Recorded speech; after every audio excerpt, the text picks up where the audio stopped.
Good evening. My name is Ian, and I've often been told I have a very soothing, relaxing, and calming voice. I've also been told I should do radio or ASMR and stuff like that, so here I am trying my hand in some ASMR. I thought, why not provide some content to people who may enjoy it.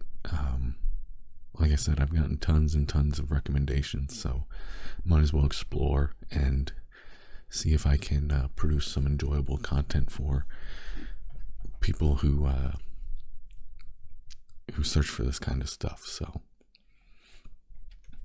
I'm using the Gutenberg public domain online library, and for now my idea is just to kind of maybe read some short stories, maybe the classics, stuff like that, stuff you can listen to in the background, stuff you can listen to when you're maybe laying down for a nap or going to sleep, or just maybe trying to get some work done, like I said, maybe in the background or alongside some of your work. So if you enjoy this type of content, I guess let me know so I know to focus on what I'm doing or change it up if it's not quite what you like. So here we go. I'm going to start with one of my favorite classic authors, who is Edgar Allan Poe. So this is an appreciation essay on him. The author does not have a name, so this is an anonymous appreciation essay on Edgar Allan Poe. I will link it in the description so you can follow along if you'd like, or if you can just see for your own curiosity what else is on the Edgar Allan Poe page that I'm on. So Edgar Allan Poe, an appreciation.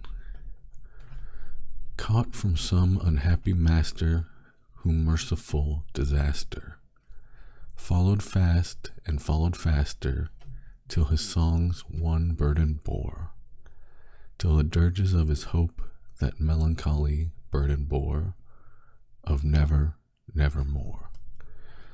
This stanza is from The Raven, this stanza from The Raven was recommended by James Russell Lowell as an inscription upon the Baltimore monument which marks the resting place of Edgar Allan Poe, the most interesting and original figure in American letters. And to signify that peculiar musical quality of Poe's genius which enthralls every reader, Mr. Lowell suggested this additional verse from The Haunted Palace. And all with pearl and ruby glowing was the fair palace door, through which came flowing, and sparkling evermore, a troop of echoes whose sweet duty was but to sing, in voices of surpassing beauty, the wit and wisdom of their king. Born in poverty in Boston, January 19, 1809, and then dying under painful circumstances in Boston, October 7th, 1849. His whole literary career of scarcely 15 years in a pitiful struggle for mere subsistence, his memory malignantly misrepresented by his earliest biographer, Griswold. How completely has truth at last rooted falsehood, and how magnificently has Poe come into his own. For The Raven, first published in 1845, and within a few months read, recited, and parodied wherever the English language was spoken, the half-starved poet received $10. Less than a year later, his brother, poet N.P. Willis, issued this touching appeal to the admirers of genius on behalf of the neglected author, his dying wife, and her devoted mother, then living under very straitened circumstances in a little cottage at Fordham, New York. Here's one of the finest scholars, one of the most original men of genius, and one of the most industrious of the literary profession of our country, whose temporary suspension of labor from bodily illness drops him immediately to a level with the common objects of public charity. There is no intermediate shopping place, no respectful shelter where, with the delicacy due to genius and culture, he might secure aid, till with returning health he would resume his labors and his unmortified sense of independence. This was the tribute paid by the American public to the master who had given it such tales of conjuring charm, of witchery and misery as The Fall of the House of Usher and Ligeia, such fascinating hoaxes as The Unparalleled Adventure of Hans Pfaall, MSS Found in a Bottle, A Descent into a Maelstrom, and The Balloon Hoax, such tales of conscience as William Wilson, The Black Cat, and The Telltale Heart, wherein the retributions of remorse are portrayed with an awful fidelity, such tales of natural beauty as The Island of the Fae, The Domain of Arnheim, such marvelous studies in ratiocination as The Gold Bug, The Murders in the Rue Morgue, The Purloined Letter, and The Mystery of Margot Roget. The latter a recital of fact demonstrating the author's wonderful capability of correctly analyzing the mysteries of the human mind. Such tales of illusion and banter as The Premature Burial, The System of Dr. Tarr, and Professor Feather, such bits of extravaganza as The Devil in the Belfry and The Angel of the Odd. Such tales of adventure as the narrative of author Gordon Pym, such papers of keen criticism and review as one for Poe, the enthusiastic admiration of Charles Dickens, although they made him many enemies among the overpuffed minor American writers so mercilessly exposed by him. Such poems of beauty and melody as The Bells, The Haunted Palace, Tamer Lane, The City in the Sea, and The Raven. What delight for the jaded senses of the reader is this enchanted domain of wonder pieces. What an atmosphere of beauty, music, color. What resources of imagination, construction, analysis, and absolute art. One might almost sympathize with Sarah Helen Whitman, who, confessing to a half-faith in the old superstition of the significance of anagrams found in the transposed letter of Edgar Poe's name, the words, "a God-peer." His mind, she says, was indeed a haunted palace, echoing to the foothills of angels and demons. No man, Poe himself wrote, has recorded, no man has dared to record the wonders of his inner life. In these 20th century days of lavish recognition, artistic, popular, and material, of genius, what rewards might not a Poe claim? Edgar's father, a son of General David Poe, the American Revolutionary patriot and friend of Lafayette, had married Miss Hopkins, an English actress, and the match meeting with parental disapproval had himself taken to the stage as a profession. Notwithstanding Miss Poe's beauty and talent, the young couple had a sorry struggle for existence. When Edgar, at the age of 2 years, was orphaned, the family was in the utmost destitution. Apparently, the future poet was to be cast upon the world homeless and friendless, but fate decreed that a few glimmers of sunshine were to illuminate his life, for the little fellow was adopted by John Allen, a wealthy merchant of Richmond, Virginia. A brother and sister, the remaining children, were cared for by others. In his new home, Edgar found all the luxury and advantages money could provide. He was petted, spoiled, and shown off to strangers. In Miss Allen he found all the affection a childless wife could bestow. Mr. Allen took much pride in the captivating, precarious lad. At the age of 5, the boy recited with fine effect passages of English poetry to the visitors of the Allen house. From his 8th to 13th year, he attended the Manor House School, Stoke Newington, a suburb of London. In Stoke Newington, a suburb of London. It was the Reverend Dr. Bainsby, head of the school, whom Poe so quaintly portrayed in William Wilson. Returning to Richmond, Virginia in 1820, Edgar was sent to the school of Professor Joseph H. Clark. He proved an apt pupil. Years after, Professor Clark thus wrote, "While the other boys wrote more mechanical verses, Poe wrote genuine poetry. The boy was a born poet. As a scholar, he was ambitious to excel. He was remarkable for self-respect, without haughtiness. He had a sensitive and tender heart, and would do anything for a friend. His nature was entirely free from selfishness." At the age of 17, Poe entered the University of Virginia at Charlottesville. He left that institution after one session. Official records prove he was not expelled. On the contrary, he gained a creditable record as a student, although it is admitted that he contracted debts and had an ungovernable passion for card playing. These debts may have led to his quarrel with Mr. Allen, which eventually compelled him to make his own way in the world. Early in 1827, Poe made his first literary venture. He induced Calvin Thomas, a poor and youthful printer, to publish a small volume of his verses under the title Tamerlane and Other Poems. In 1829, we find Poe in Baltimore with another manuscript, volume of verses, which was soon published. Its title was Al-Araf, Tamerlane and Other Poems.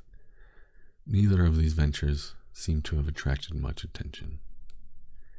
Soon after Mr. Allen's death, which occurred in 1829, Poe, through the aid of Mr. Allen, secured admission to the United States Military Academy at West Point. Any glamour which may have attached to the cadet life in Poe's eyes was speedily lost, for discipline at West Point was never so severe, nor were the accommodations ever so poor. Poe's bent was more and more towards literature. Life at the academy daily became increasingly distasteful. Soon he began to purposefully neglect his studies and to disregard his duties, his aim being to secure a dismissal from the United States service. In this he succeeded. On March 7, 1831, Poe found himself free. Mr. Allen's second marriage had thrown the lad on his own resources. His literary career was to begin. Poe's first genuine victory was won in 1833, when he was the successful competitor for a prize of $100, offered by a Baltimore periodical for the best prose story. A MMS, found in a bottle, was the winning tale. Poe had submitted 6 stories in a volume. "Our only difficulty," says Mr. Latrobe, one of the judges, "was in selecting from the rich contents of that volume." During the 15 years of his literary life, Poe was connected with various newspapers and magazines in Richmond, Philadelphia, and New York. He was faithful, punctual, industrious, thorough. N.P. Willis, who for some time employed Poe as a critic and sub-editor of the Evening Mirror, wrote this: with the highest admiration for Poe's genius and willingness to let it alone for more than ordinary irregularity, we were led by common report to expect a very capricious attention to his duties, and occasionally a scene of violence and difficulty. Time went on, however, and he was invariably punctual and industrious. We saw but one presentiment of the man, a quiet, patient, industrious, and most gentlemanly person. We heard from one who knew him well, what should be stated in all mentioned of his lamentable irregularities, that with a single glass of wine his whole nature was reversed. The demon became upmost, and through none of the usual signs of intoxication were visible, his will was palpably insane. In this reversed character, we repeat, it was never our chance to meet him. On September 22nd, 1835, Poe married his cousin, Virginia Clem, in Baltimore. She had barely turned 13 years. Poe himself was but 26. He was a resident of Richmond and a regular contributor to the Southern Literary Messenger. It was not until a year later that the bride and her widowed mother followed him there. Poe's devotion to his child wife was one of the most beautiful features of his life. Many of his famous poetic productions were inspired by her beauty and charm. Consumption had marked her for its victim, and the constant efforts of husband and mother were to secure for her all the comfort and happiness their slender means permitted. Virginia died January 30th, 1847, with but 25 years of age. A friend of the family pictures the deathbed scene, mother and husband trying to impart warmth to her by chafing her hands and her feet, while her pet cat was stuffed to nestle upon her bosom for the sake of added warmth. These verses from Annabel Lee, written by Poe in 1849, the last year of his life, tell of his sorrow and loss of his child wife. I was a child, and she was a child, in a kingdom by the sea. But we loved with a love that was more than love, I and my Annabel Lee. With a love that the winged seraphs of heaven coveted her and me. And this was the reason that long ago, in this kingdom by the sea, a wind blew out of a cloud, chilling my beautiful Annabel Lee, so that her high-born kinsman came and bore her away from me, to shut her up in a sepulchre in this kingdom by the sea.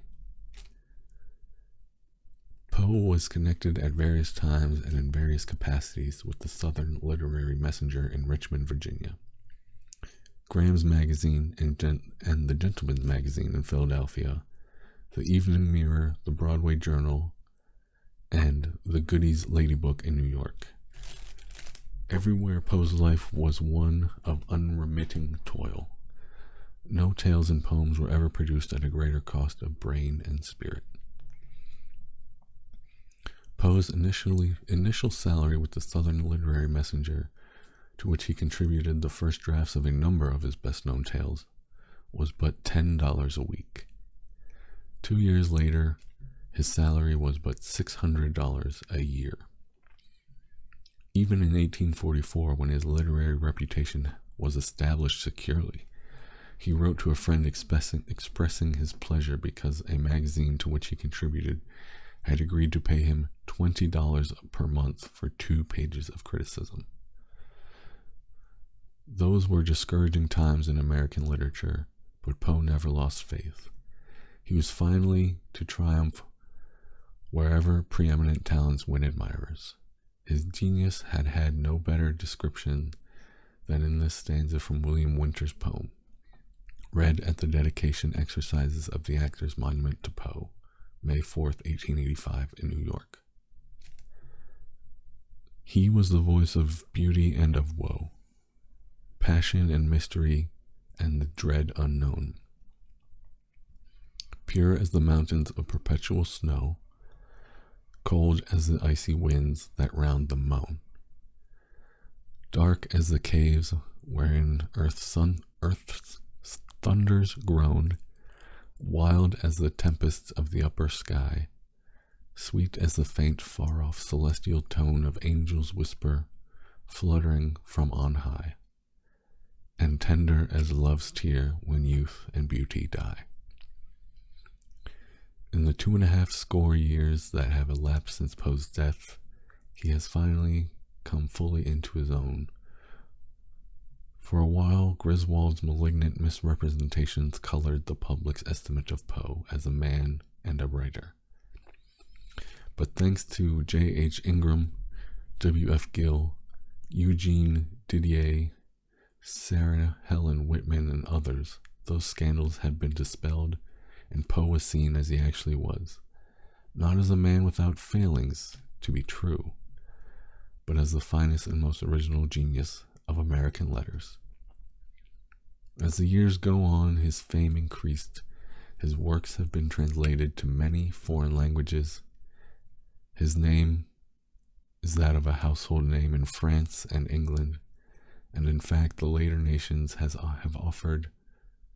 often uttered the reproach that Poe's own country has been slow to appreciate him. But that reproach, if it was ever warranted, is certainly untrue. Okay, so I apologize if that was a bit rough. Speaking linguistics was a little different in the 1800s, so I wasn't anticipating some of the cadence of that memoir, but it was interesting. So I had fun reading it.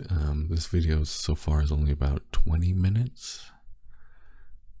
But again, I'll maybe call it here, and then if you guys enjoyed it, let me know. If you didn't enjoy it, let me know, and I can do something else. I do plan to make longer videos, I guess, once I kind of know what I'm doing and know what people want. I know ASMR can be a little more involved. It's not like a standard 10-minute YouTube video. It's more 30 to 45 minutes.